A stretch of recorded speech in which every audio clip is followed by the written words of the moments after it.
The three of us stood at the dock, waiting for the divers to resurface. Detective Jolina Klassen stood beside me, silent and unmoving, rain streaming off the edge of her umbrella. Beside me, Victor shifted on his feet.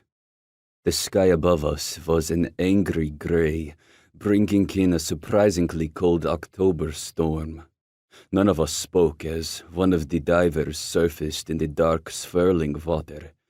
He took out his mouthpiece and called, "We found another one." Without emotion, the detective lifted her radio.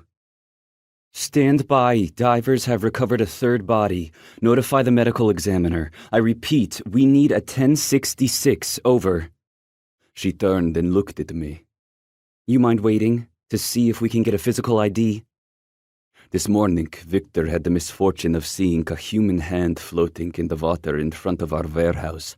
I had no choice but to call it in, which had resulted in both of us standing by while the police arrived in droves before sending in divers.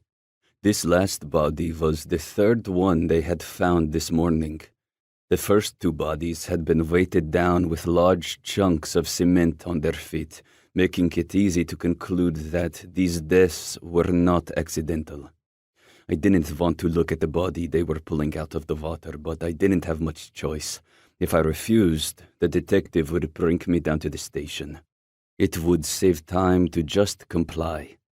The medical examiner drove to the edge of the water and pulled his diving gear back on.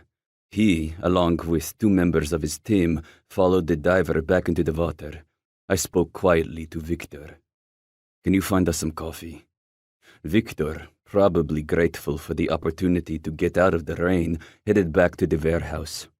Something bad was coming. I could feel it like a whisper against my skin. I didn't know what, or how to prevent it, but I could feel it. Victor reappeared before the divers did, carrying 2 coffees and an umbrella. "Thanks," the detective said, with real gratitude in her voice, as he handed her a steaming cup. I opened the umbrella. I was soaked to the bone, but it was a relief not to have the cold rain trickle down my neck. I motioned for Victor to head back to the warehouse so I could talk to the detective in private.